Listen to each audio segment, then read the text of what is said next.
Hello friends and welcome to the world of angel 1111। दोस्तों, मैं बार बार आपसे कहती हूँ कि work on yourself, work on yourself. तो आज हम डिटेल में जानेंगे कि ये work on yourself actual में है क्या। अगर देखा जाए तो इसे दूसरी लैंग्वेज में हम इनर वर्क भी कह सकते हैं, जो कि बहुत फेमस टर्म है इस ट्विन फ्लेम जर्नी का, राइट। तो चलिए स्टेप बाय स्टेप जानते हैं कि क्या क्या करना है और किस तरह का रूटीन हमें रखना है। तो सबसे पहला पॉइंट यहाँ पे जो आता है वो है मेडिटेशन। जी हाँ, जिसे हम ध्यान साधना कहते हैं। अगर यहाँ पे आपने किसी तरह की स्पिरिचुअल जो प्रैक्टिसेस होती है उनकी दीक्षा ली है, यानी कि प्राणिक हीलिंग हो सकता है या फिर लामा फेरा या फिर रेकी हीलिंग, तो मतलब सोने पे सुहागा है।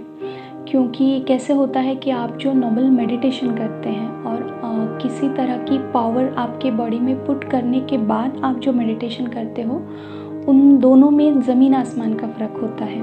और ये जो फ़र्क है वो मेरे सारे क्लाइंट्स जो है वो बखूबी उन्होंने एक्सपीरियंस किया है। यानी कि रेकी हीलिंग सीखने के बाद उन्होंने उनकी लाइफ में बहुत ही ड्रास्टिक चेंज देखा है। इसीलिए अगर आप किसी भी तरह की स्पिरिचुअल प्रैक्टिसेस जो है उनको साथ लेके चलते हैं मेडिटेशन में, तो आपको इसका बहुत ज़्यादा फ़ायदा होता है। तो सबसे पहला पॉइंट यहाँ पे मेडिटेशन ही है। आपको मेडिटेशन ही करना है। मुझे पता है कि बहुत सारे यहाँ पे लोग हैं जिनको पता ही नहीं है कि मेडिटेशन किस तरह से किया जाता है। उनके मन में बहुत सारे क्वेश्चंस हैं। तो मैं कुछ कमिंग डेज़ में एक वीडियो लेके आने वाली हूँ जो प्योरली मेडिटेशन ही होगा। करीब 7 से 10 मिनट का ही होगा, ताकि जो बिगिनर्स हैं उनको वो मेडिटेशन जो है वो हेल्प कर सके। ठीक है, तो चलिए अब चलते हैं नेक्स्ट पॉइंट पे, यानी कि हमारा सेकंड पॉइंट। और ये सेकंड पॉइंट है चक्रास। जैसे कि मैंने पहले पॉइंट में बताया कि जैसे स्पिरिचुअल प्रैक्टिसेस होती है, तो सेम उसी तरह से यहाँ पे भी प्राणिक हीलिंग और रेकी हीलिंग जो है वो प्योरली हमारे जो 7 चक्रास हैं उन पे बेस्ड है, यानी कि यही उनका बेस है। तो इसीलिए जो लोग प्राणिक हीलिंग या फिर रेकी अट्यून्ड हैं उनको अलग से चक्रास करने की ज़रूरत नहीं होती है। उनके उसी प्रैक्टिसेस में उनका जो चक्रास है वो ओपन होते हैं। तो अगर हम दूसरा वे देखें चक्रास करने का, तो आप विजुअलाइजेशन मेडिटेशन जो होते हैं वो कर सकते हैं। यानी कि पर्टिकुलर चक्रास के कलर्स को इमेजिन करके एक पावरफुल इंटेंशन सेट करना है कि your chakras are completely healed, balanced and activated. Another way है इसका कि आप अफर्मेशंस कर सकते हैं। जी हाँ, ये अफर्मेशंस आप मेडिटेशन में भी कर सकते हैं और आपकी जो डेली राइटिंग है उसमें भी कर सकते हैं। ठीक है, और इसका थर्ड जो वे है उसमें आप जो चैंट्स होते हैं, यानी कि साउंड हीलिंग आता है यहाँ पे। तो इस साउंड हीलिंग के हेल्प से आप अपने बॉडी में वाइब्रेशंस क्रिएट करके ये कर सकते हैं, यानी कि अपने जो चक्रास हैं उनमें वाइब्रेशंस क्रिएट करके उनको बैलेंस और हील कर सकते हैं। तो बेसिकली जो 7 चक्रास होते हैं उनके बीज मंत्रास है, तो ये बीज मंत्रास की प्रैक्टिस आप कर सकते हैं। बेहतर होगा कि जो 108 ब्रिड्स की माला होती है उसको आप इस प्रोसेस में यूज़ करें, ताकि आपको बेहतर रिजल्ट मिल सके। ठीक है, अब चलिए आगे बढ़ते हैं थर्ड पॉइंट पे। तो जो थर्ड पॉइंट है वो बहुत ही ध्यान दे के सुनिएगा, क्योंकि ये सबसे मेन पॉइंट है और ये पॉइंट है कर्मा क्लींजिंग। ये सबसे इम्पॉर्टेंट पॉइंट है। तो अगर सिंपल वे में बताया जाए तो Karma is nothing but what ever is stored in your subconscious mind, nothing else. ये जो डेफिनेशन है कर्मा का, उसे लोगों ने बहुत ज़्यादा कॉम्प्लिकेटेड बनाया है। तो आप बस इतना ध्यान में रखिए कि आपके सबकॉन्शियस माइंड में जो जो अभी तक फिड है, जो जो स्टोर हुआ है, वो सब कुछ आपका कर्मा है। फिर चाहे वो इस बर्थ का हो या फिर पास्ट कई बर्थ का हो, तो जो कुछ भी है वहाँ पे स्टोर्ड, वो सब कुछ आपका कर्मा ही है। ठीक है, वैसे अगर देखा जाए तो मेडिटेशन जो है, यानी कि जिसे हम ध्यान साधना कहते हैं, वो सबसे बेस्ट वे है कर्मा क्लिनजिंग का। बट क्या होता है कि मेडिटेशन में बहुत ज़्यादा टाइम लगता है। ये प्रोसेस जो होता है बहुत टाइम कंज्यूमिंग हो जाता है। तो इसीलिए बहुत सारे योगी जो हैं उन्होंने बहुत अलग अलग मेथड्स जो है टेक्निक्स है, स्पिरिचुअल टेक्निक्स है, उनको इन्वेंट किया है। तो इसीलिए मैंने आपसे पहले भी कहा है कि किसी न किसी जो स्पिरिचुअल प्रैक्टिसेस है उनकी हेल्प लीजिए, ठीक है, ताकि आप पावरफुली आगे बढ़ सको। तो ये स्पिरिचुअल प्रैक्टिसेस और ये जो मेडिटेशन है उसके अलावा भी बहुत सारे अभी वेज निकल रहे हैं जो कि साइंटिफिक बेस्ड है, यानी कि NLP, जिसे हम न्यूरो लिंग्विस्टिक प्रोग्रामिंग कहते हैं, जो कि पावर ऑफ सबकॉन्शियस माइंड में आता है। जी हाँ, ये बहुत ही पावरफुल टेक्निक्स होती है NLP में जो है वो, और लॉ ऑफ अट्रैक्शन का भी यूज़ यहाँ पे किया जाता है। तो अगर ओवरऑल हम देखें तो ये जो सबकॉन्शियस माइंड्स की टेक्निक्स हैं वो हिप्नोसिस या फिर सेल्फ हिप्नोसिस पे डिपेंड होती हैं, जहाँ पे आपको उन्हीं सारे जो पास्ट वाउंड्स हैं आपके, यानी कि जो पास्ट ट्रॉमास की सिचुएशंस हैं वहाँ पे ले जाया जाता है, और वहाँ जाने के बाद उस पूरी प्रोसेस को हील करके फिर से आपको प्रेजेंट में लाया जाता है।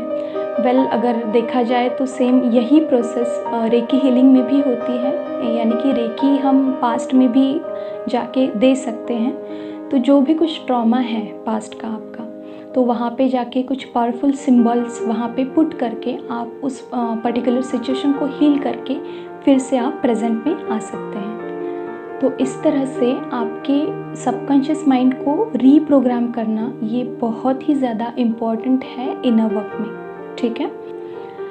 इसमें आप दूसरा काम ये कर सकते हैं कि जैसे जैसे आप ये इनर वर्क स्टार्ट करते हो, आपका एक स्पिरिचुअल रूटीन बनता है, मेडिटेशन आप करते हो, तो धीरे धीरे होता क्या है कि आपके जो नेगेटिव इमोशंस हैं, जो डीप डाउन आपके सबकॉन्शियस में दबे पड़े हैं, वो धीरे धीरे बाहर आने लगते हैं। यानी कि आपका एंगर, ग्रीफ, जेलसी, इरिटेशन, जो कुछ भी हो, वो सब कुछ धीरे धीरे बाहर आने लगता है। तो ये जब इमोशंस सारे बाहर आते हैं तो आपको उनसे ना ही भागना है, ना ही उनको निगलेक्ट करके दूसरी किसी चीज़ पे ध्यान देना है, ठीक है। Rather you just have to face those emotions. जी हाँ, हिम्मत से वो जो भी इमोशंस हैं उनको फेस करिए। रोना अगर आ रहा है, रो पड़िए, पूरा अपना जो मन है वो पूरी तरह से खाली कर दीजिए, ठीक है। वहाँ पे जाके खुद को पूछिए कि इतना दुख क्यों है, क्या वजह है उसकी। अगर कोई पास्ट वुंड है या फिर कोई ट्रॉमा है, तो वहाँ पे जाके खुद को फॉरगिव करिए। जिन जिन लोगों ने आपको हर्ट किया है उन सबको फॉरगिव कर दीजिए, ठीक है। सबको फॉरगिव करिए और सबसे फॉरगिवनेस मांगिए। जी हाँ, फॉरगिवनेस एक बहुत ही इम्पॉर्टेंट कर्मा क्लिनजिंग की मेथड है। मैं कुछ अपकमिंग डेज़ में एक फॉरगिवनेस का मेडिटेशन भी लेके आऊँगी, ताकि आप सब लोग उसको ईजीली फॉलो कर पाओ, ठीक है। अब चलिए चलते हैं हमारे 4th पॉइंट पे। तो अब देखिए, आप एक साइड में आपके कर्मास क्लिंस कर रहे हैं, ठीक है। तो जिस तरह से आप एक साइड में आपके कर्मास क्लिंस कर रहे हैं, आपको ध्यान रखना है कि दूसरे साइड में खुद के कर्मास जो हैं वो बढ़ाने नहीं हैं। किसी को ना ही जज करना है, ना ही किसी से एक्सपेक्टेशंस रखने हैं, ठीक है।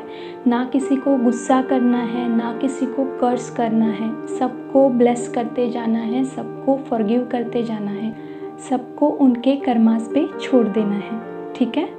और आगे आ रहा है सबसे मेन पॉइंट। उसमें आपको क्या करना है, ये जो 3D मटेरियल वर्ल्ड की प्रोग्रामिंग है, इससे परे उठना है।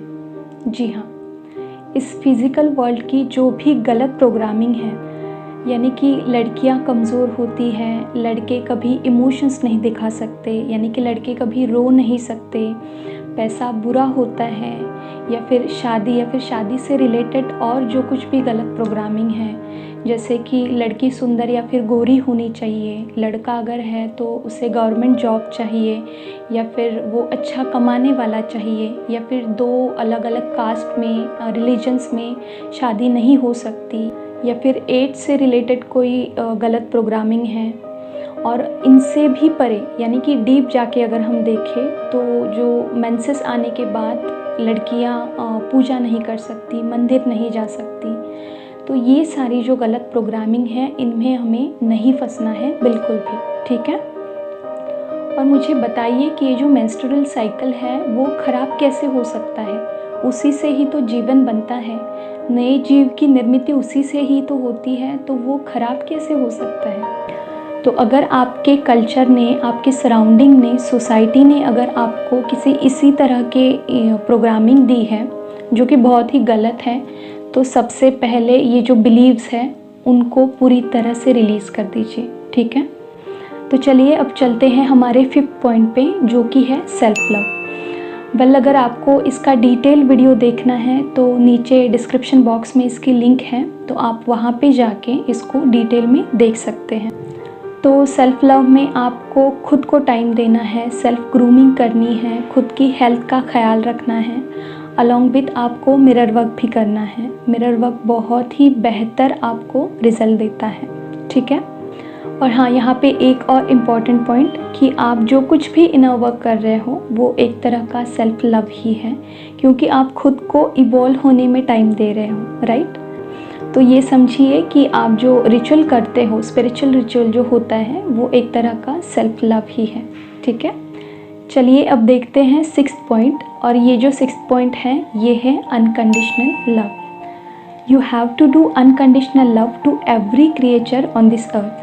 जी हाँ, सिर्फ अपने ट्विन से या फिर अपने फैमिली से ही या फिर अपने रिलेटिव से ही अनकंडीशनल लव करना नहीं है।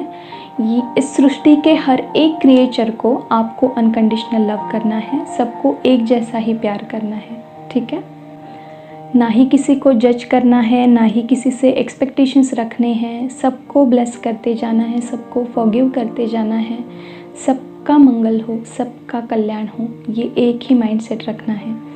चलिए अब चलते हैं हमारे नेक्स्ट पॉइंट पे, और ये जो नेक्स्ट पॉइंट है ये है फोकस ऑन योर सेल्फ। जी हाँ, instead of focusing on your twin, सारा जो फोकस है वो अपने ऊपर लाइए। यानी कि अब मेरा ट्विन क्या कर रहा होगा, वो कब अवेकन होगा या फिर वो कब आएगा। Instead of all this thinking, ये सोचिए कि मैं कहाँ पे हूँ, है ना, मैं इस मेरे इनर वर्क में कहाँ तक पहुँची हूँ, या फिर मैं कहाँ पे कम पड़ रही हूँ। ठीक है, या फिर मैं पूरी तरह से कब अवेकन और बैलेंस होंगी, मेरे इश्यूज़ को मुझे किस तरह से हील करना पड़ेगा, ये सब सोचिए। और इसके साथ साथ ही अपने ट्विन से, इस 3D मटेरियल वर्ल्ड से पूरी तरह से डिटैच होके अपनी जो साधना है वो पूरी शिद्दत से करें। देखिए, आपको संसार में रह के भी संसार में ना रहना है। ठीक है, तो चलिए अब चलते हैं हमारा सबसे लास्ट पॉइंट, जो कि है सोल पर्पस।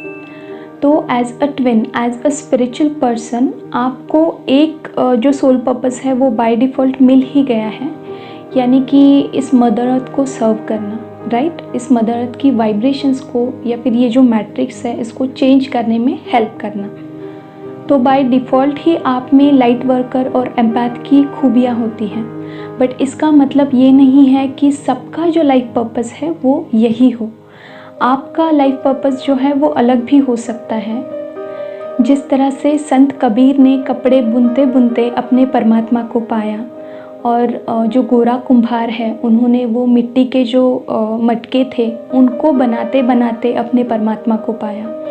तो इसी तरह से आपका जो सोल पर्पस है वो अलग भी हो सकता है। You can be a doctor, you can be a lawyer, और you can be an artist too. जी हाँ, आप कोई सिंगर हो सकते हैं, राइटर हो सकते हैं, या फिर पेंटर भी हो सकते हैं।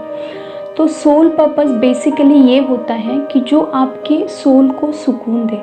जी हाँ, जो काम आपके सोल को सुकून दे वो ही आपका सोल पर्पस होता है। इसमें ज़्यादा उलझन पैदा करने की बिल्कुल भी ज़रूरत नहीं है।